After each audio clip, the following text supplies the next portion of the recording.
pasito. El pasito va a llegar hasta esta sesión, son las dos primeras sesiones. Las otras dos sesiones, o sea, esta y la siguiente clase, entran para su último pasito.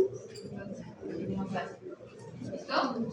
Ok, entonces terminamos de precisar algunas cosas sobre algunos alimentos, algunos aspectos importantes sobre la salud. Y empecemos con uno de mis favoritos, el chocolate, porque tiene varios componentes interesantes. Ya se sabe sobre el efecto antioxidante de los flavonoides, también tiene un efecto vasodilatador y también mejora la perfusión cerebral. Otro componente a destacar es la teobromina, que es un estimulante leve y también actúa como vasodilatador. El chocolate también posee cafeína, por lo cual también podríamos considerarlo un estimulante de sistema nervioso central y también mejorando el estado de ánimo. Algo que me parece curioso es que los alumnos se retiran después de la asistencia. Entonces vamos a chequear y a partir de ahora la asistencia va a ser en un momento aleatorio de la clase. ¿Listo? Como ahora que vamos a volver a tomar asistencia y que les asisten. Muy bien. Entonces, el magnesio es un convertidor neuromuscular, los colesteroles regulan de manera lipídica y finalmente los azúcares y las grasas van variando de acuerdo a la composición del chocolate. Por lo tanto, no es lo mismo ir a un kiosquito y poder comprar una barra industrial de café, de chocolate, porque probablemente tenga una composición bastante baja, sí tenga algún porcentaje, pero no lo que se requiere. ¿Qué es lo que se requiere entonces? Un chocolate amargo, así la identificación es un chocolate oscuro, negro, amargo. Todos ellos tienen una composición de más del 70% de cacao. Esta presentación, esta mayor concentración, nos permite aprovechar los diferentes efectos a nivel sistémico. ¿Como cuál? Los flavonoides en altas concentraciones que vienen en este tipo de presentaciones aumentan el óxido nítrico, se convierten en vasodilatadores por acción directa y disminuyen la agregación planetaria. Por lo tanto, tienen efectos sobre la presión arterial y también sobre el perfil lipídico. En cuanto a la función cerebral, mediante la neurogénesis estimulan la dopamina y la serotonina, por lo cual hay una mejora cognitiva. Se dice que puede llegar a disminuir los síntomas depresivos y también mejora la atención de manera sostenible. Metabólicamente es un alimento del 70% más, es un alimento con un índice glicémico más bien moderado, por lo cual podría estar considerado en algún perfil nutricional para el paciente con síndrome metabólico. En cuanto a su efecto en el microbiota intestinal, tiene más bien un efecto prebiótico, porque modula los diferentes colonias.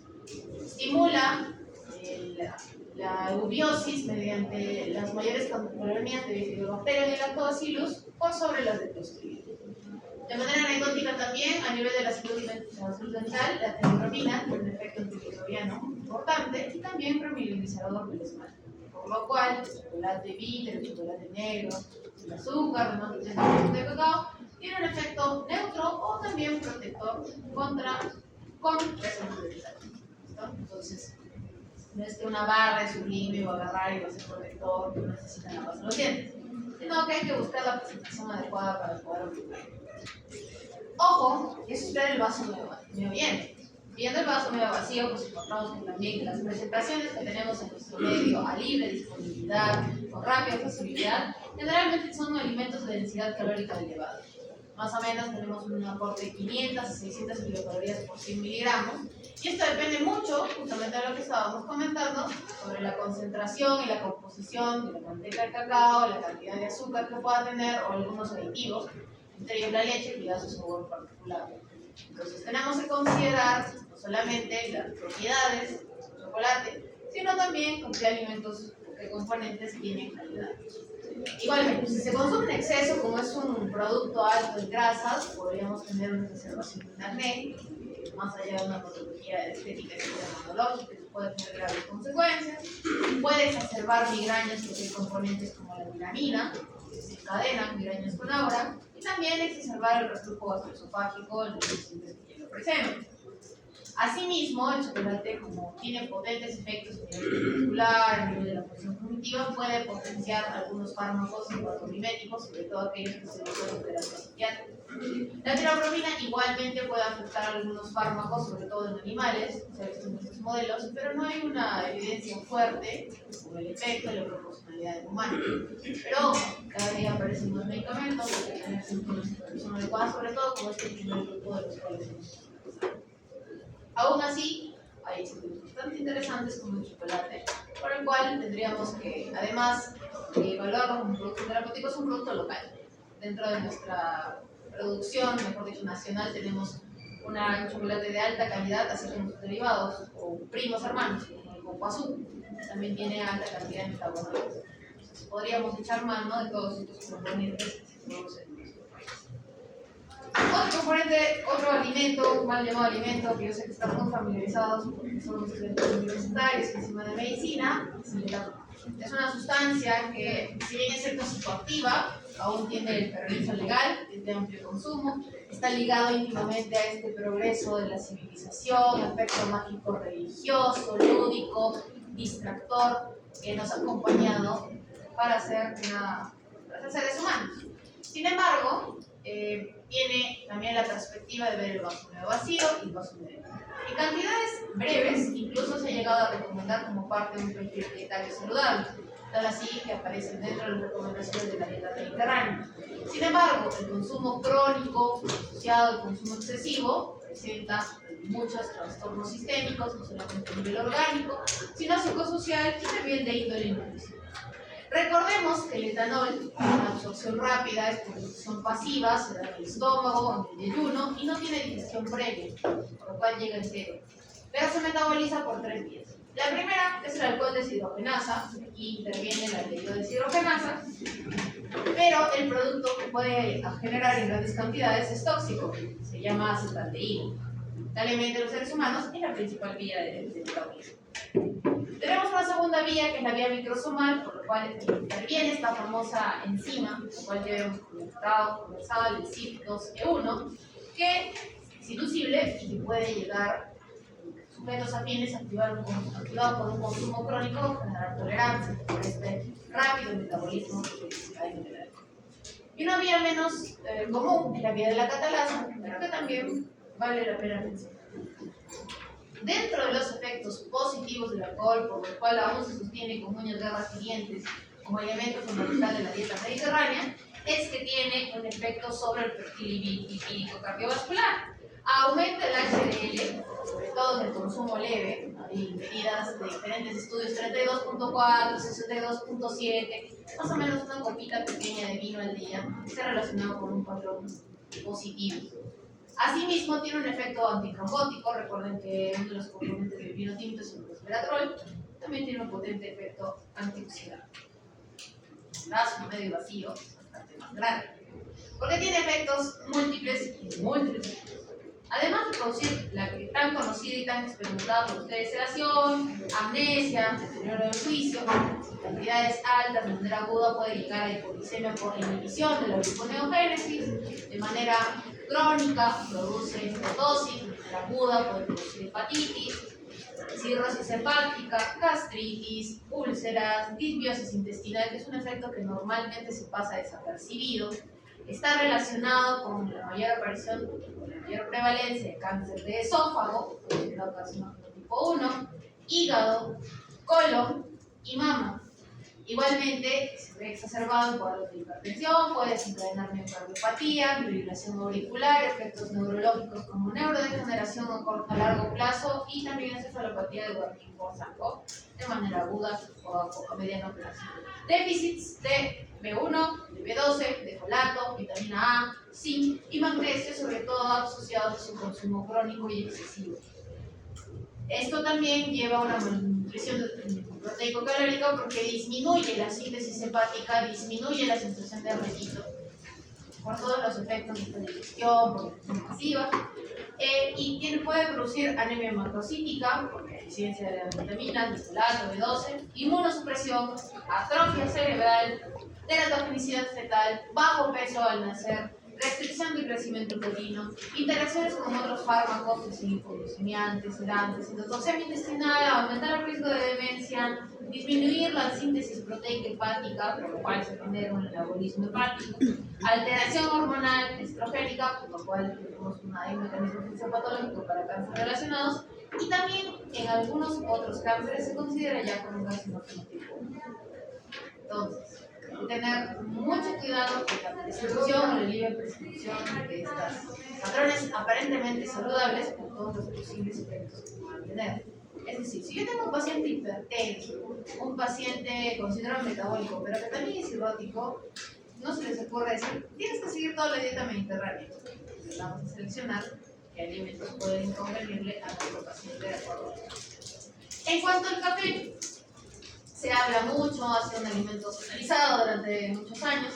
Sin embargo, hay algunos componentes interesantes. Además de que ya conocemos, ampliamente conocida la cafeína como estimulante y también como antagonista de la adenosina, tenemos los ácidos clorogénicos que tienen una potente acción antioxidante, modulando también el metabolismo de la glucosa y de los lípidos.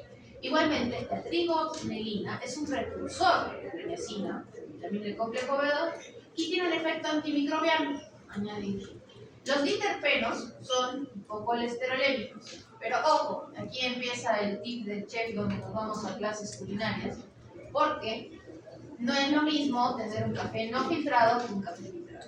Los dipertenos en cantidades excesivas pueden llegar a aumentar el NDL, y este proceso de eliminar o de modular los dipertenos aparece una vez que nosotros filtramos.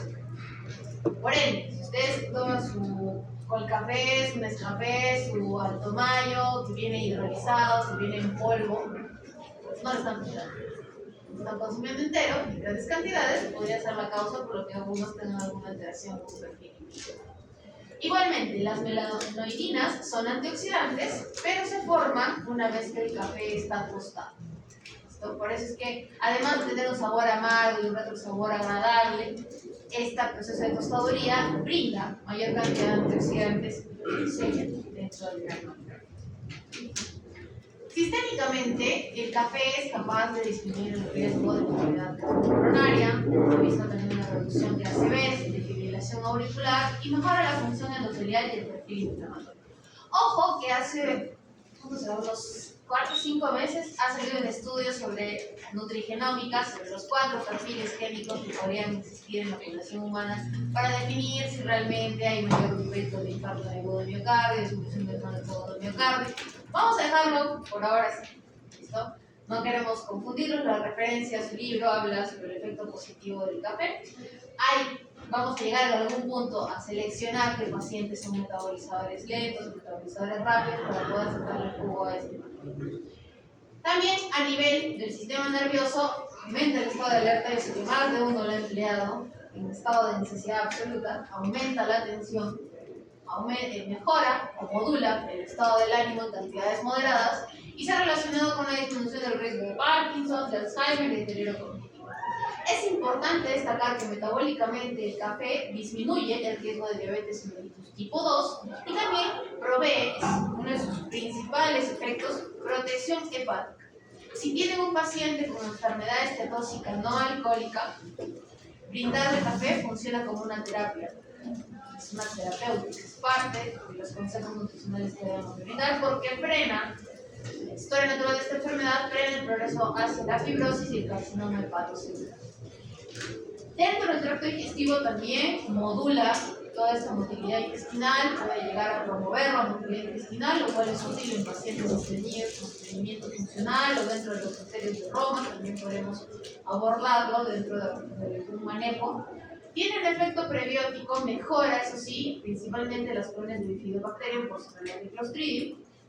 Y ojo, se ha hablado mucho sobre el efecto negativo del café con respecto a pacientes con osteoporosis, pacientes con trastornos alrededor del calcio, incluso la consolidación de fracturas y el uso del café.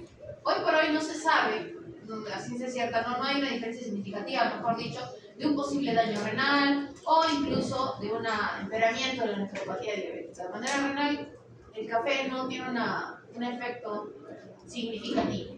Tampoco es que haya un aumento de fracturas si implementando café en la dieta. Entonces podría participar tranquilamente en el proceso de consolidación. Dosis altas de café, sin embargo, estimulan la excreción de calcio y de magnesio, por lo cual sí podríamos tener una pérdida excesiva. Más de 400 miligramos al día equivale a 4 tazas de expreso por día. Entonces también hay que tenerlo en cuenta para calcular las cantidades y evaluar realmente en qué paciente podríamos estarlo perdiendo. Y es necesario que si una mujer perimenopáusica tiene un consumo de café por esta transición de climaterio y toda la reconformación nutricional, quizás pensar en una suplementación de calcio o evaluar la suplementación de calcio si consume esta cantidad de café mensual. El café ya aparece hoy por hoy como una terapia, sobre todo en hipertensión. Recuerden que para potenciar el efecto, modular el efecto de los lipopenos, estimular su máxima concentración, el café debe ser filtrado. En pacientes hipertensos no lo recomendamos con más de 3 tazas de café al día. Recuerden las cantidades, una taza de expreso, probablemente americano.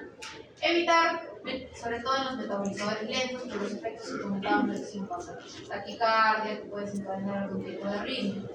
En insomnio y ansiedad habíamos comentado que no se debe brindar después de las 2 de la tarde, sobre todo en estos metabolizadores lentos, por los efectos de la alteración en el ciclo del sueño. En el embarazo tenemos que limitarlo, se puede brindar 1 o 2 tazas al día como máximo. Y en enfermedad hepática es todo lo contrario, tenemos que estimular y beneficiar, proveer al paciente todos los beneficios del consumo de café, sobre todo a nivel cortisol hepático. Dentro de nuestra función como nutricionistas dietistas, pues tenemos alguna suplementación o algún cambio. De hecho, cuando se transicionó del manejo hospitalario de estos sustitutos a la masificación de la industria, apareció una etiqueta muy conocida por ustedes, el Capitalite. Todos estos sustitutos, los grandes los macronutrientes, pues proveen unos cambios, sobre todo los sustitutos de la grasa. Recordemos que culinariamente, si alguna vez han cogido una olla, una sartén o una tetera en su vida, las grasas aportan sabor, aportan textura y también aportan esta cremosidad que nos da la idea de la saciedad. El reemplazo, entonces, con algunos productos puede lograr estimular esta funcionalidad culinaria de las grasas sin tener toda la densidad calórica que se requiere y algunos efectos negativos dentro de la salud.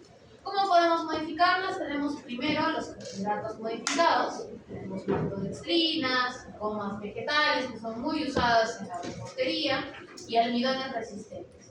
Actúan como espesantes, como emulsionantes y son sobre todo usados si ustedes voltean su alacena o su guandis, su salsa de preferencia, lo encontrarán probablemente, así como algunos lácteos bajos en grasas y sobre todo en bollerinos. Bastante frecuente encontrarlos, sobre todo en gomas vegetales y los maltodextrinas. Aportan dulzor, tienen menor cantidad de grasas, disminuye la cantidad de calorías en general, pero predominan los carbohidratos.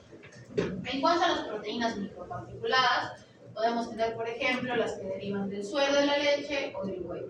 Estas van a simular la textura cremosa de la grasa y se usan en productos que requieran este tipo de textura. Entonces aparecen en yogur, en quesos untables y en helado blanco. Estos famosos yogures con alto contenido proteínico suelen tener un recambio de las grasas en favor de estas proteínas microparticuladas. Y finalmente podemos reemplazar las grasas con ésteres de sacarosa, o ya también llamados palestra. Son lípidos no absorbibles, al tener un enlace entre la sacarosa y el ácido graso, hace que no se metabolicen en el cuerpo, por lo cual tiene un contenido calórico excesivo. Lamentablemente esto, su consumo crónico puede llevar a una mala absorción o un detrimento en la vitamina liposolubles. La noticia es que en nuestro país no se usan mucho, tienen un costo bastante elevado. Tenemos sustitutos también de los carbohidratos, preferentemente del azúcar. Tenemos tanto de la perspectiva calórica como de los no calóricos. De manera anecdótica, dentro de los calóricos encontramos al sorbitol, que se usó mucho en algún momento de la industria, sin embargo tenía un efecto laxante. Entonces hoy por hoy lo van a encontrar en la etiqueta de limonada Marcos, limonada de productos laxantes de diferente tipo, porque vienen en altas cantidades, es bastante bien tolerado por el paciente, que simplemente cree que está tomando una limonada o un jarabe, y posteriormente tiene el efecto laxante sumado a los otros compuestos. El xilitol es usado hoy por hoy en los productos dentales. Ojo que muchos de ellos también tienen un aporte calórico, no se comen la pasta dental, chicos. Y el malditol tiene una textura similar a la sacarosa, por lo cual también se usa en la industria en productos dulces. Los edulcorantes no calóricos, muchos de ellos tienen una alta potencia de más de 100 veces que la sacarosa, pero algunos tienen algunos efectos como el sabor metálico de la sacarina, bastante difícil de estabilizar a nivel de la industria. La sucralosa, que también es resistente al calor, se usa bastante, hasta el advenimiento de la stevia, que es aparentemente natural, aparentemente sin efecto glicémico, y ya como veremos más tarde existen algunas controversias al respecto.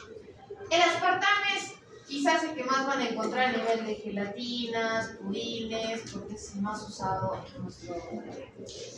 en nuestro medio. El problema es que se metaboliza en algunas informaciones más homogéneas, en poblaciones como las asiáticas y las europeas, hay una alta cantidad de rechazo o intolerancia a este tipo de componentes. Los sustitutos de proteínas se suelen emplear en casos específicos donde haya una restricción proteínica como insuficiencia renal, hepática o alguna alteración del metabolismo de algún aminoácido como la proteína.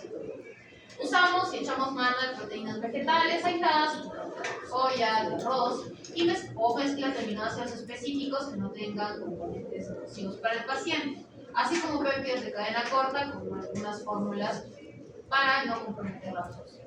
Entonces, los podemos usar en fórmulas enterales, generalmente los vemos en productos hipoalergénicos.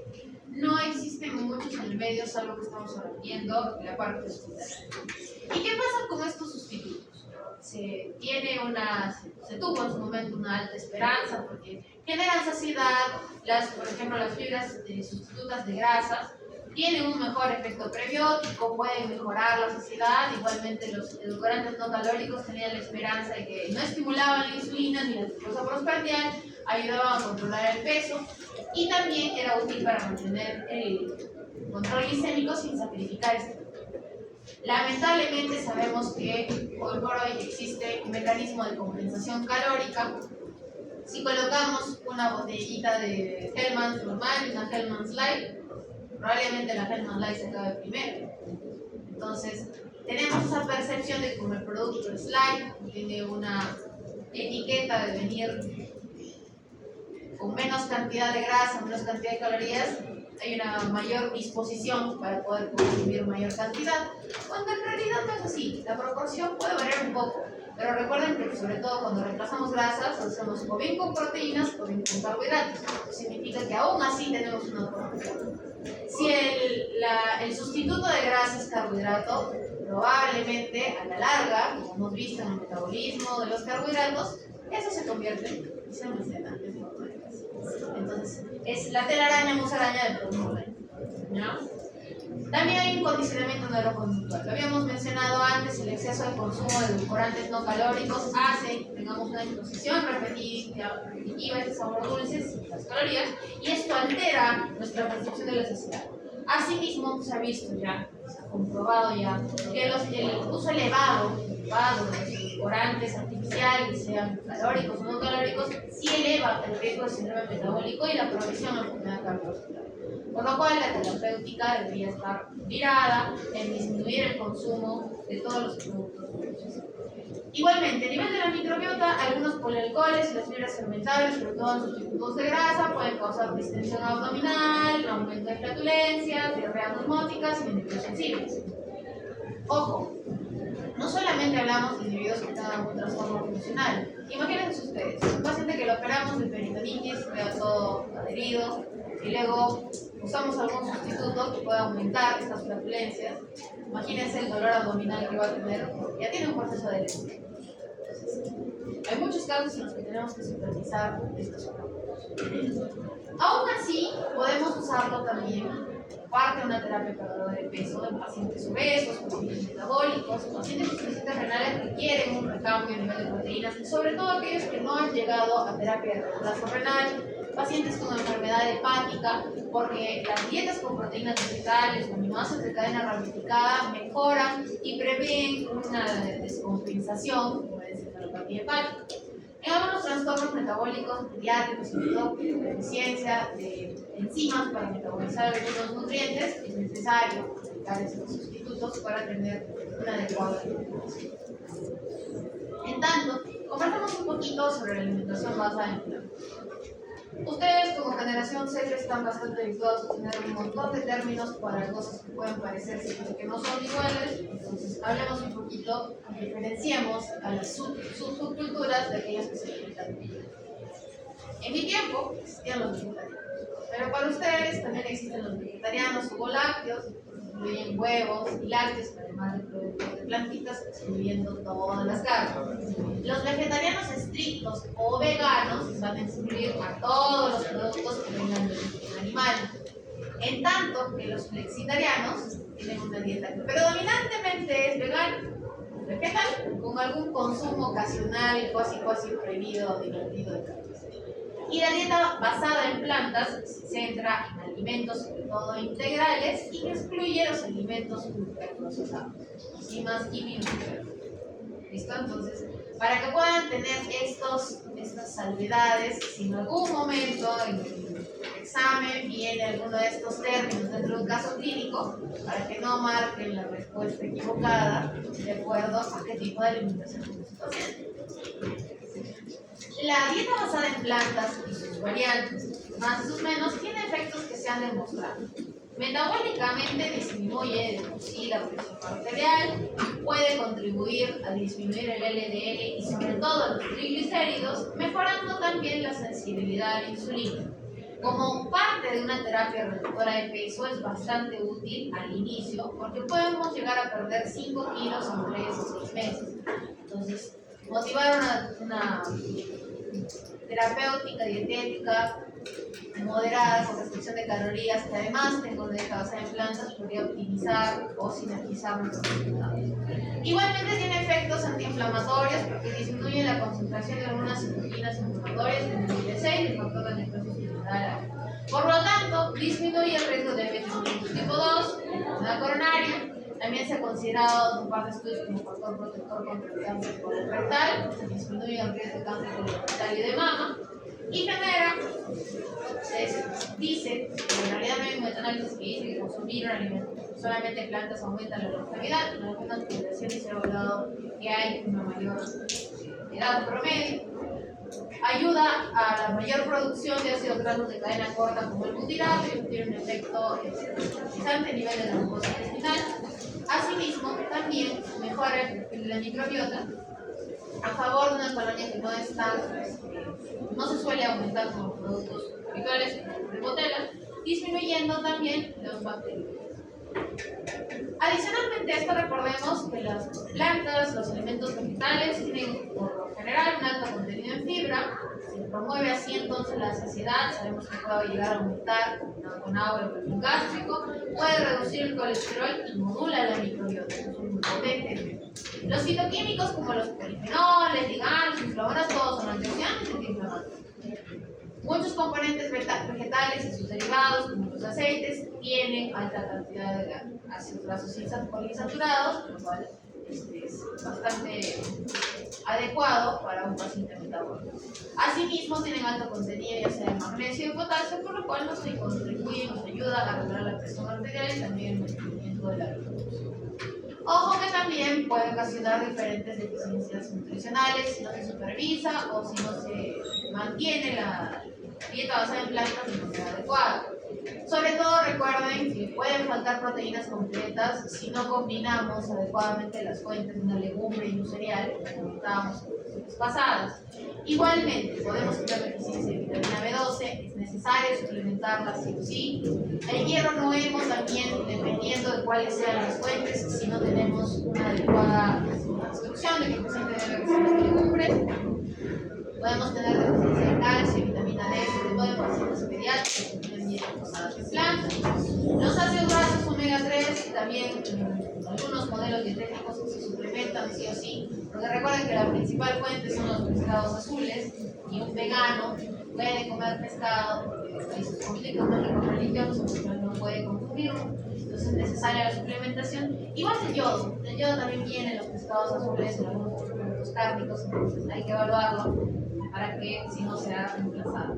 Ojo que también algunos pacientes veganos tienen un sistema compensatorio con sal o con aderezos, y muchas veces los aderezos vienen suplementados por vamos. Ojo que la comida ultraprocesada, vegana, las famosas no hamburgers, no food, no beef, no nada, no huevo, no leche, no hamburguesa, no nada, pueden tener una cadena no solamente a raíz de la huella de carbono, sino el procesamiento y el metabolismo de los nutrientes y de los compuestos puede ser igual o más nociva que la comida carbohidratada. Entonces, Netflix no me promociona, hay un documental interesante sobre cómo se producen las hamburguesas en el país de las letras. El contenido calórico y la proporción a nivel de los macronutrientes es llamativa desde la perspectiva nutricional. Yo diría que una lenteja pueden pervertir tantos nutrientes, pero recuerden que siempre es importante mantener el equilibrio. Y también, si nosotros queremos estudiar superar, sobre todo para alguna población obesa o un porcentaje metabólico, debemos transicionar de manera adecuada para generar adherencia. El objetivo es que la terapéutica funcione. Y parte de este funcionamiento es que él siguiera la terapéutica. Tenemos que apoyarnos de un plan nutricional adecuado y también ustedes como profesionales supervisar en cada una de las situaciones. Especial atención entonces en dietas basadas en plantas, lo requieren los niños y adolescentes. Hemos comentado la suplementación obligatoria en todos para B12, en los niños también va incluida vitamina D, hierro, calcio y yo agregaría de manera personal el zinc. Se ha visto que la deficiencia crónica de zinc en muchos medios está relacionado con un aumento de infecciones respiratorias, tuberculosis, entonces es importante para mantener la inmunidad. En el embarazo y la lactancia, si identificamos una gestante vegana, entonces por ahí ustedes podrán ver que nuestro Perú es bastante diverso. Entonces es necesario que también le hagan una evaluación nutricional a todas sus gestantes para que puedan ver qué comen, qué se lo comen, y también darles una suplementación sistemática adecuada. Ojo que todos estos equilibrios nutricionales y micronutrientes, no necesariamente la nutrición proteico-calórica, se ha asociado con un riesgo de bajo peso al nacer en fetos, en los nuevos seres, si hay deficiencias energéticas, micronutrientes y también en adultos mayores que siguen dietas basadas en plantas. Hay que tener y hay que evaluar el riesgo de sarcopenia aumentado por esta falta de combinación adecuada de las legumbres con los cereales para llegar a ese índice biológico adecuado, sobre todo porque también se pierde vitamina B12 con la edad. Hay que priorizar entonces en ellos el consumo de legumbres, de soya, derivados como tofu y de algunos cereales integrales que vienen fortificados, sobre todo con las vitaminas y proteínas. Clínicamente entonces, las dietas basadas en plantas, consignadas en suplementos, por ejemplo lácteo, tienen un efecto positivo sobre la obesidad, generan mayor saciedad, tienen una menor densidad calórica, en compensación, igual es útil en el paciente metabólico con diabetes tipo 2, con dislipidemia, con síndrome metabólico, y también en el paciente hipertenso podemos llegar a tener un efecto terapéutico sobre la presión arterial y la presión, sobre todo a nivel histórico como sistólico. Son objetivos terapéuticos incluso para variantes diferentes.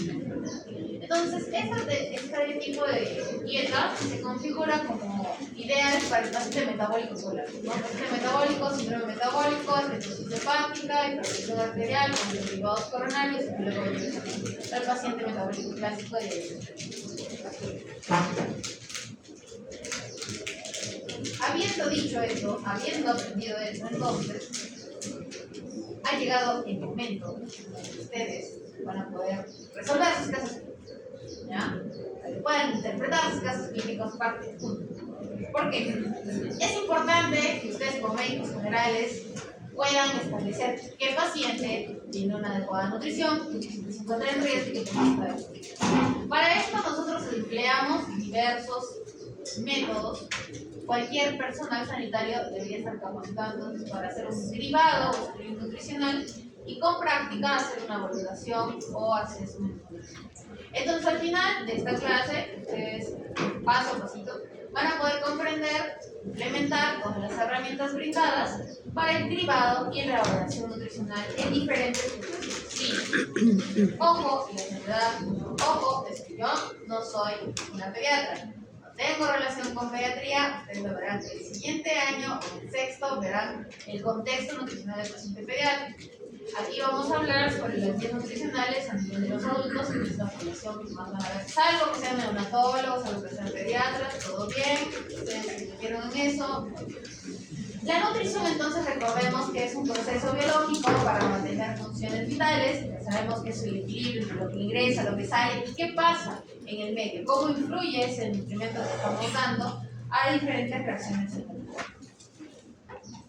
Recuerden que entonces el riesgo nutricional es la posibilidad de que un paciente desarrolle una alteración nutricional con un impacto clínico significativo.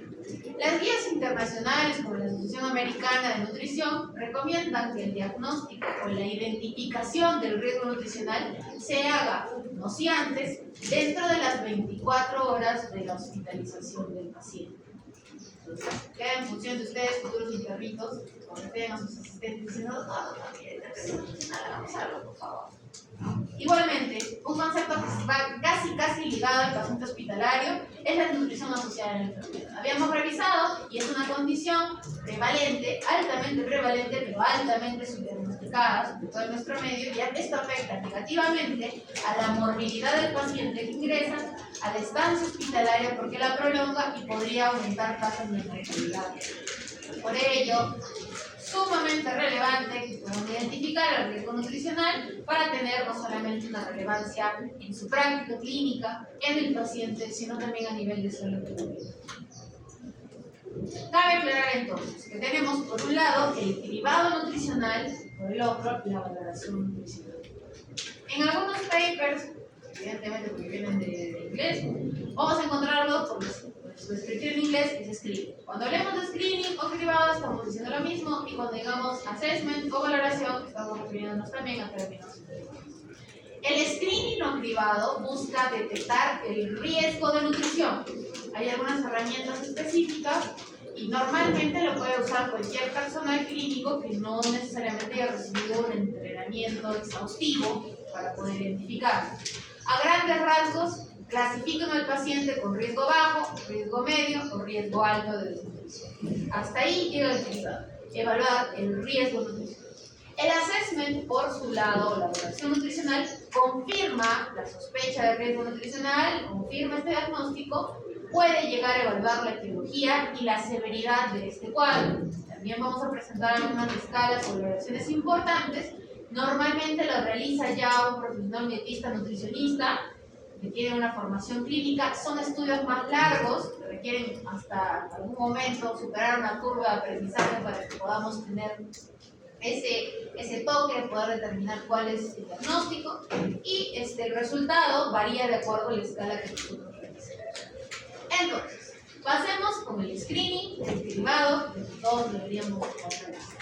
Las iniciativas de estandarizar este tipo de programas se realizaron a inicios de este siglo. Se publicó la primera escala normalizada a nivel de Europa en el año 2003, se desarrolló en el año 2002, por lo cual sus siglas hablan de este año tan importante. Es el screening de riesgo nutricional del año 2002.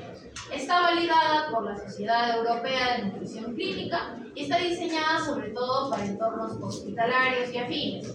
Normalmente se va a aplicar en un tiempo promedio entre 5 a 10 minutos y se debe replicar sí o sí semanalmente a todos los pacientes que estén hospitalizados. Es importante usarlo porque integra el estado nutricional que tenemos del paciente y el impacto de la enfermedad que lo ha llevado a estar hospitalizado. Por lo tanto, es útil ya sea en servicios quirúrgicos, servicios médicos y sobre todo se emplea en pacientes críticos o sus equivalentes. Tiene una amplia evidencia, imagínense, son casi 25 años de haberse sido publicado, fue un boom, todo el mundo empezó a replicar los estudios, validaron en todas las comunidades. Incluso tenemos algunos estudios de NRS 2002 en el país y entonces podemos evaluar su validez. Entonces, tenemos la pérdida de peso reciente, que evalúa si es menos de 5, entre 5 a 10, más de 10. Tenemos la presencia de IMC actual, menos de 20.5, de 18.5 a 25 y menos de 18.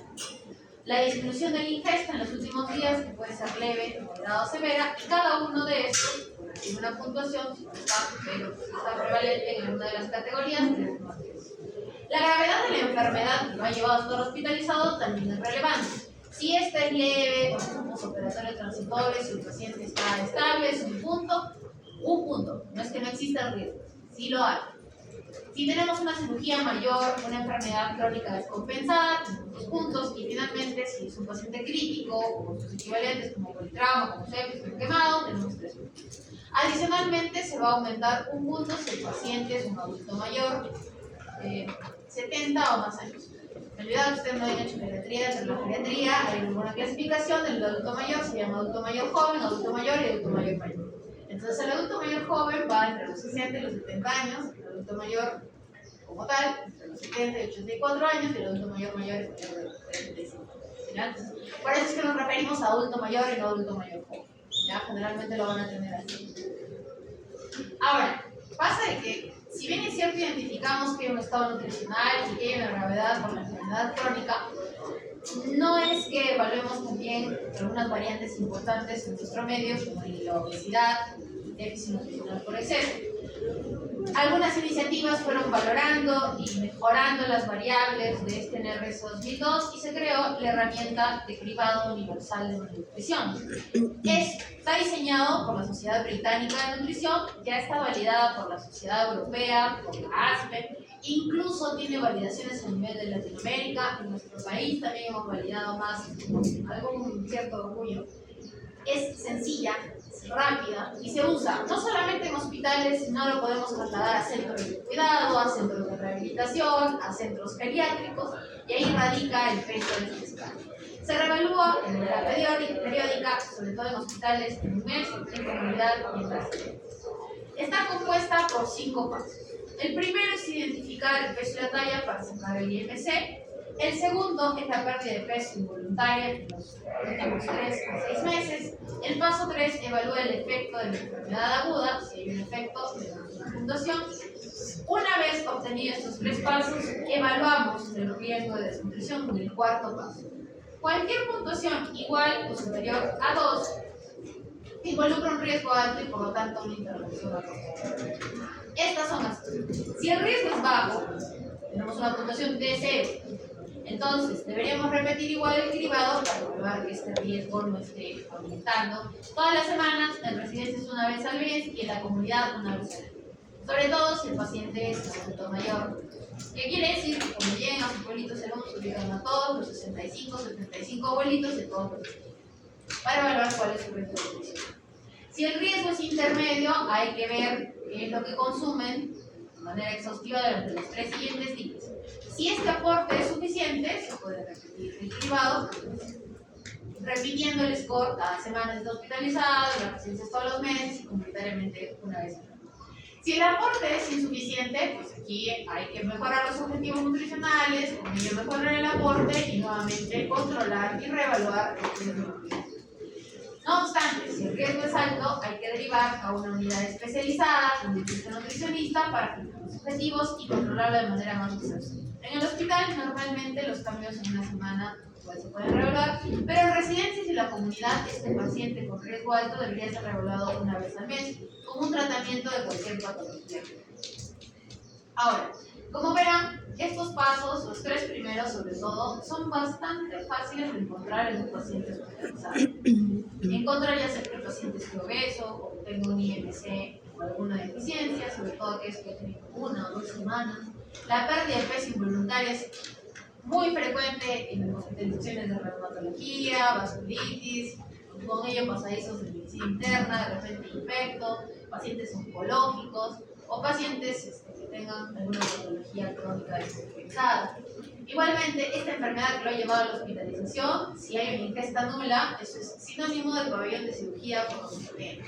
Entonces, no es tan difícil encontrarlo en el medio. Ahora, todos los pacientes en los hospitales ustedes han podido observar, ¿tienen una intervención adecuada? ¿Así se han considerado riesgo 2? Eso es lo que tendríamos que ver. Ok, si ustedes no conocen el peso y la talla que son necesarios en este estudio, igualmente la sociedad nos ha planteado unas alternativas para poder conocer peso, talla o aproximar el índice. Cuando no tenemos la longitud, porque pasa esto mucho en las unidades de cuidados intensivos, las camas, muchas de ellas tienen balanzas. nos permiten aproximar el peso del paciente, pero no la talla.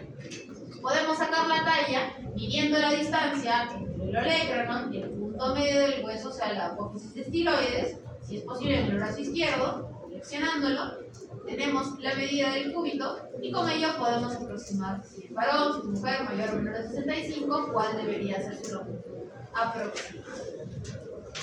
Si no tenemos el peso, la talla, vivimos en el Perú con camas que son normales, de repente incluso camillas de transporte, también podemos calcular o aproximar el IMC. Para ello vamos a doblar el brazo del paciente, esté consciente o no, lo doblan 90 grados.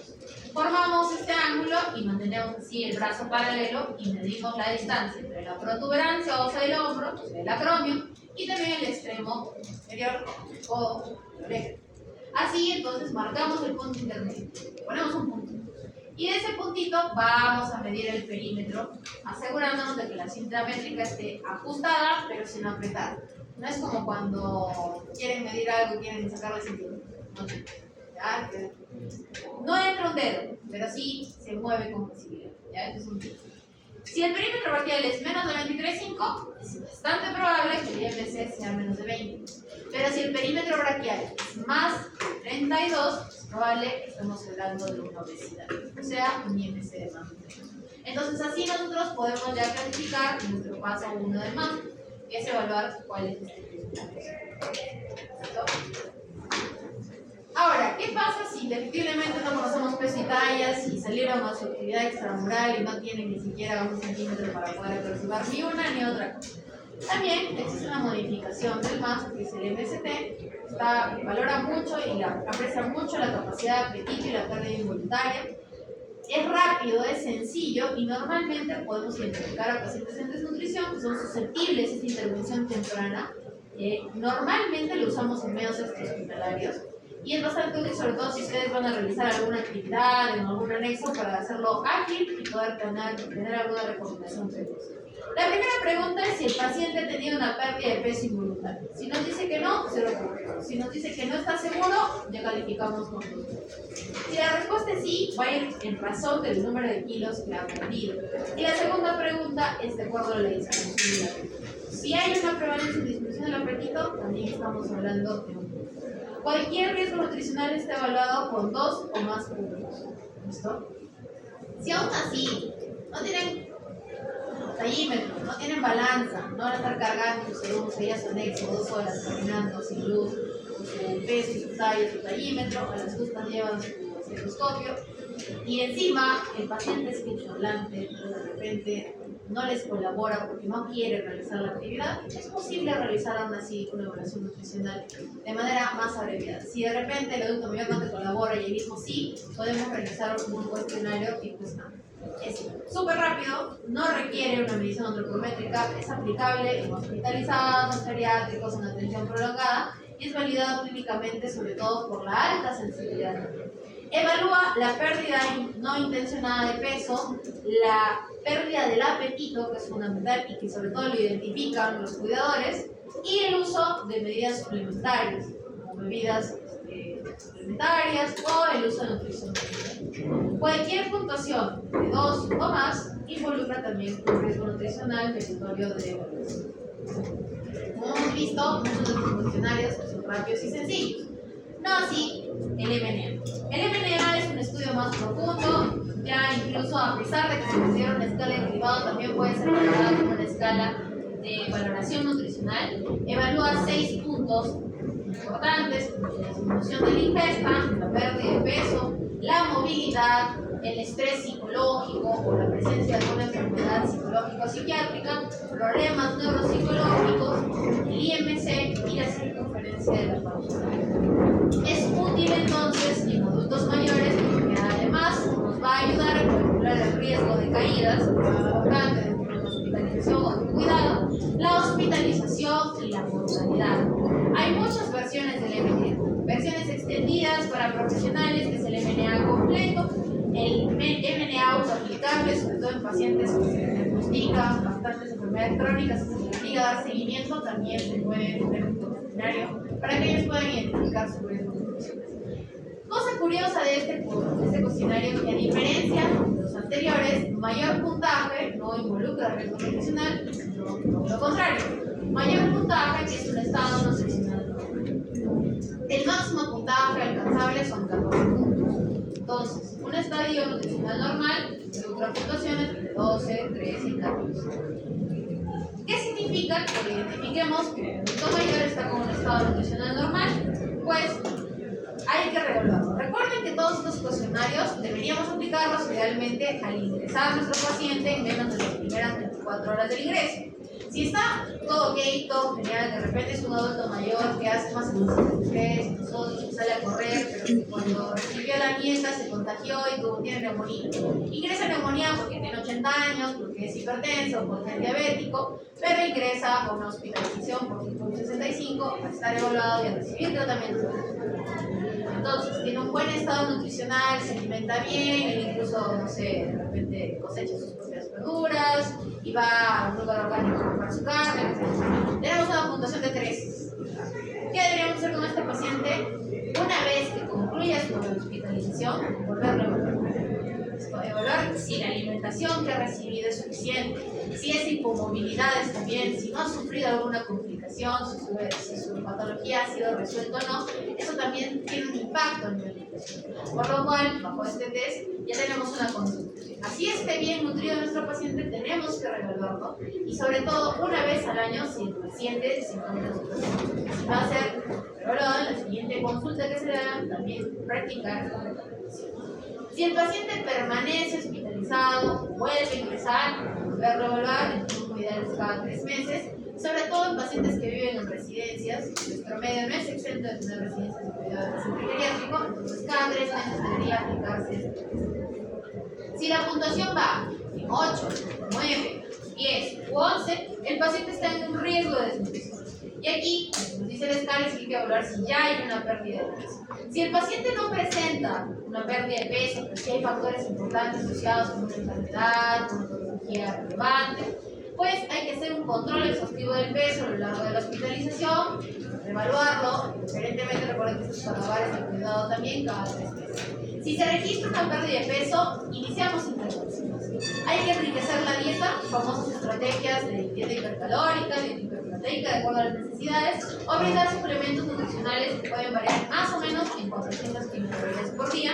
Empieza a tallar el famoso Shu, el famoso Media Plus, de acuerdo a sus mediciones. Controlar exhaustivamente el peso de nuestro paciente para evitar la pérdida de peso, sobre todo de masa muscular, y evaluaciones nutricionales que van giradas en ese sentido, que no pierda masa muscular, que siga adaptando esa movilidad y que no pierda peso. Si identificamos desnutrición, es porque el paciente ha obtenido una puntuación de 7 puntos y hay que evaluarlos teniendo una intervención nutricional más exhaustiva. Los suplementos nutricionales pueden tener mayor cantidad, 200 kilocalorías, enriquecer la dieta, controlar efectivamente el peso y, dependiendo del adulto mayor, proponer alguna alternativa de suplementación nutricional más exhaustiva.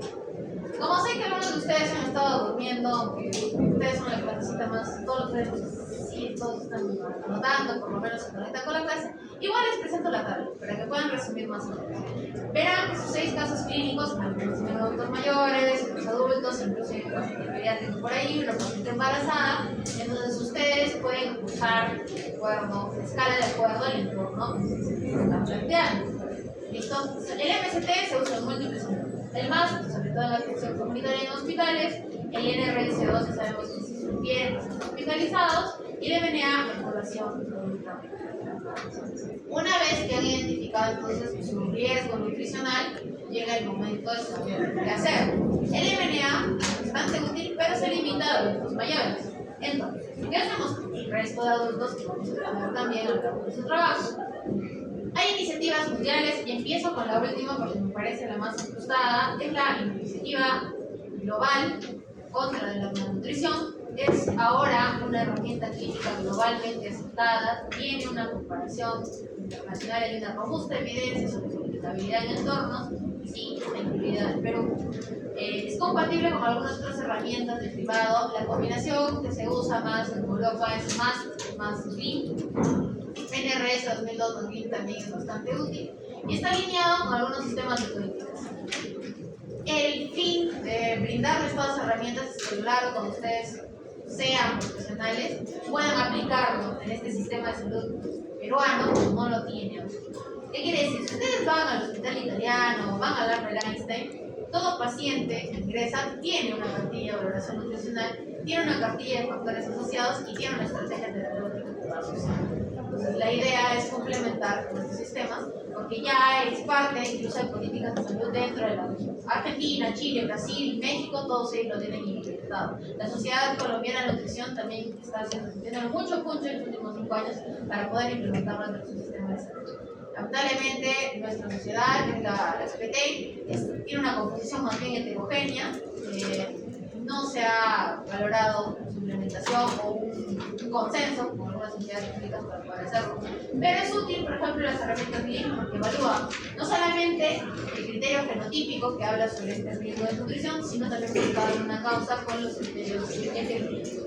Así, los criterios fenotípicos marcan la severidad de esta malnutrición con la pérdida de peso involuntaria, la presencia de IMC bajo, y cabe destacar que dentro de esta escala hay una disminución significativa del IMC, pero lo divide en adulto y adulto mayor. El adulto mayor, recordemos que puede tener un peso adecuado, pero tiene esto en detrimento de su masa muscular. Todo adulto mayor que tenga un IMC menor de 22 se considera ya en riesgo de desnutrición por IMC. Igualmente, hay que evaluar la reducción de la masa muscular. Muchos métodos para hacerlo. Arequipa, lamentablemente, no todas las actividades, por decir casi ninguna, tiene una valoración por calorimetría indirecta para evaluar esto. Tampoco hay DEXAs y vías, que son las vías más empleadas, pero sí tenemos comparación. Entonces podemos emplear esta valoración a nivel de esa teoría. Etiológicamente, entonces, tenemos la causa de estos problemas que puede darse ya sea por una ingesta reducida, la disminución del consumo proteico calórico, por mala absorción, o la presencia de una inflamación aguda o crónica. Es decir, enfermedades que lo llevan hospitalizados, que están agudas, que son severas, o enfermedades crónicas que sean descompensadas. Los criterios GLIM, entonces, en los criterios fenotípicos, evalúan la desnutrición ya sea a nivel moderado, desnutrición a nivel severo. Presento aquí las disposiciones entre cada uno de ellos. Recuerden siempre y evalúen siempre el IMC y evalúen si el paciente es adulto o adulto mayor, desde adulto mayor joven para desde adulto mayor. La masa muscular puede estar también levemente reducida y basta que sea levemente reducida para considerarlo de nutrición moderada y muy reducida para que esta sea considerada así. Como verán, son criterios fáciles, aplicables para que podamos establecer estrategias de intervención nutricional. La primera escala que se usa, de hecho yo aprendí a hacer diagnóstico nutricional con esta escala, se llama valoración global subjetiva. El hecho que tenga el componente subjetivo hace que requiera un entrenamiento bastante mayor. La fortaleza es que no requiere evaluar directamente el IMC o tener algún parámetro bioquímico relevante, no usa tanto sus pruebas, pero sí necesita de que el personal esté entrenado en este juicio clínico para poder estructurar cuál es la decisión terapéutica. Vamos a ello.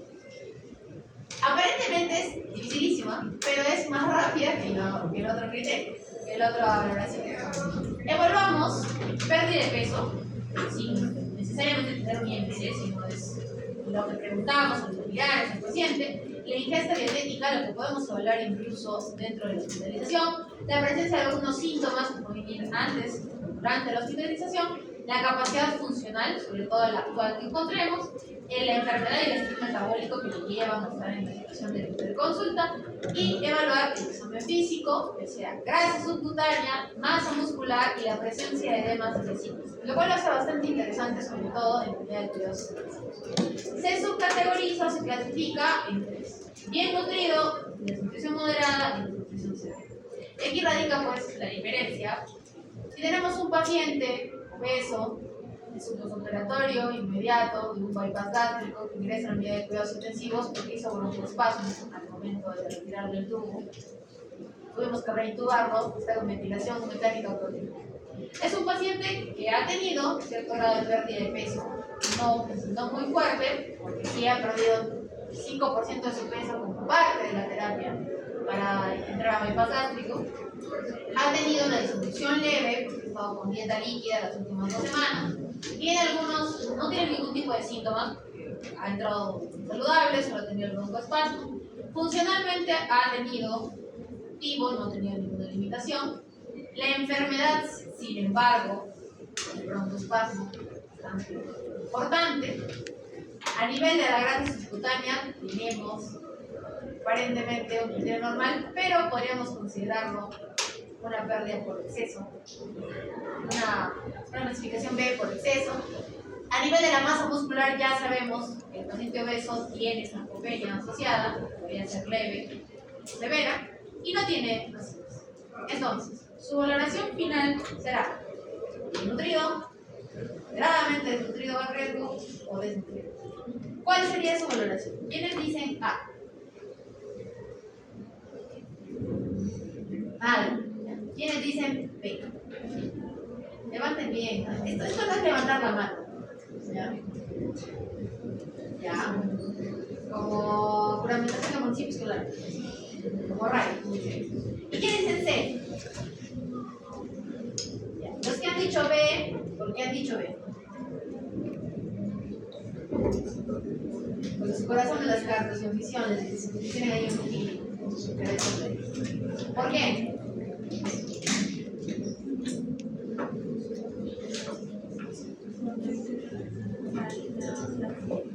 Según la clasificación, se da una disminución de la defensa y también se puede considerar que está subiendo obeso, que si bien no hay pérdida de grasa subcutánea, pero sí hay exceso.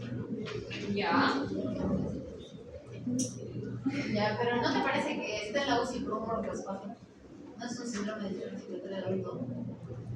Importante.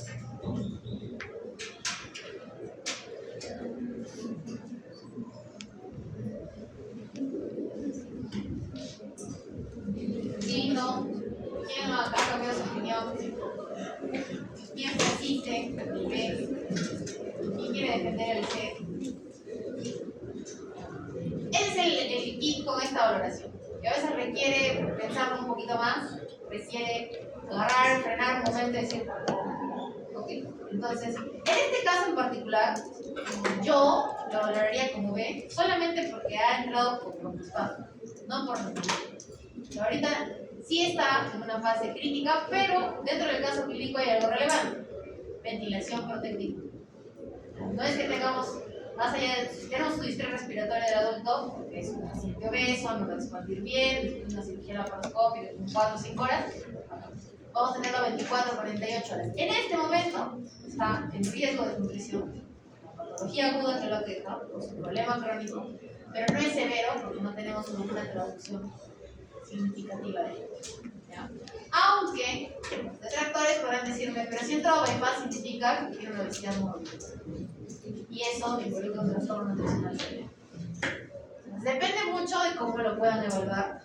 La estrategia nutricional, el B y el C, va a depender de cuán agresivos debemos de ser. Aunque valoran en la subsiguiente clase, que la variación depende de algún otro factor como la indemnidad del tracto gástrico. Nuestras herramientas, basta que identifiquemos este riesgo de nutrición. En algunos otros casos, el paciente severamente desnutrido es obvio, bastante obvio, pero para poder definir B o C, es donde nosotros nos vamos a entrenar un poco. Así no hagan los 6 casos clínicos, les recomiendo que por lo menos para ir entrenándose busquen esta valoración global subjetiva en estos 6 casos en sus casas, de manera libre, de manera que puedan entrenarse por el examen y poder chequear qué respuesta les darían en cada caso.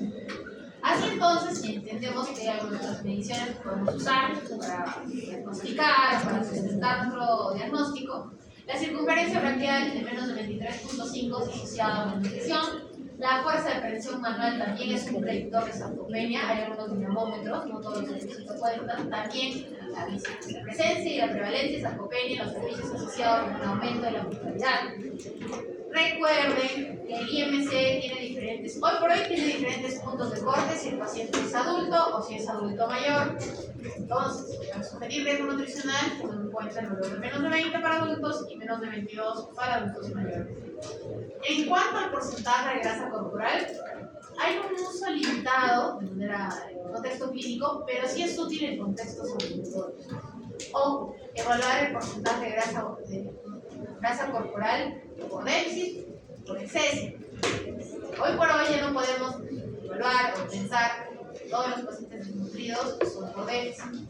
El típico estereotipo que hablábamos al inicio de la segunda parte, sino también los pacientes antes vistos como saludables, con buena nutrición, que se alimentan más, también podrían acarrear un riesgo nutricional. A grandes rasgos, entonces, para que ya vayan solventando las estrategias en sus casos clínicos, ¿qué hacemos con el paciente que tiene riesgo nutricional o que tiene alguna desnutrición? Nuestro primer escalafón es optimizar la vía oral, supervisar qué es lo que come y brindarles algunas estrategias, dieta hipercalórica, de repente incluso dieta proteica. Si es que esto no es suficiente, si el paciente no tolera la vía, si es que no podemos solventar todos los requerimientos, pasamos a una suplementación oral con fórmulas que generalmente son hipercalóricas. Gran parte de estos pacientes van a tener un problema de ingesta. Si les sumamos a la dieta habitual, no pueden esperar que tengamos una fórmula estándar para que consuma, además de su dieta, 1500 mililitros de esta fórmula enteral. Por lo tanto, se usan fórmulas hipercalóricas, alta concentración para que en pocas cantidades podamos tener el mismo requerimiento. Si a pesar de eso el paciente no tolera o el paciente no obtiene el requerimiento nutricional, sigue perdiendo peso, entramos a tallar a la terapia nutricional con soporte nutricional, ya sea hipoenteral, mixto o parenteral. Y todos estos monitoreos, ya sea que agarremos y coloquemos, sí señora, tome Ensure, sí señora, tome Providegol, sí señora, tome Vitalidad Plus, requiere una reevaluación semanal a nivel hospitalaria y mensual a nivel ambulatorio. ¿Listo? No se trata de brindar libremente estos suplementos porque el paciente se puede confiar, puede cambiar, hacer un switch en su dieta y solo tomar Ensure. O agarrar y tomarlo en exceso, aumentar de peso, ganar masa muscular, ganar masa adiposa, detrimento de la masa muscular. Por eso hay que reevaluar. Igualmente, entonces, se evalúen, chicos, que la desnutrición sigue siendo frecuente, diagnosticada y es clínicamente relevante. La aplicación, entonces, sistemática de un cribado es una estrategia que es efectiva para ustedes, para el paciente, para el sistema. Y hay herramientas que se tienen que adaptar y se adaptan, de hecho, al contexto en el que estamos afuera del hospital, dentro del hospital, en un lugar de cuidado, a la edad de nuestro paciente y a la severidad que presenta el cuadro que tenemos. Dentro de todas estas herramientas, para valorar el diagnóstico, esta herramienta GLIM funciona con mayor grado de acuerdo a la Consenso Internacional actual, pero recuerden que ya sea cualquier herramienta que ustedes apliquen, la intervención precoz va a mejorar sus resultados y también a nivel consultorio. Así entonces, ya pueden pensar en otra mentalidad, sus casos clínicos, vuelvan a conversar con sus compañeros del grupo, miren el trabajo que han hecho en hacer, porque podemos ir avanzando ahora, diciendo cuál es el riesgo para la siguiente clase, establecer cuánto requiere nuestro paciente y en el tiempo que vamos a hacer. ¿Listo? Muchas gracias.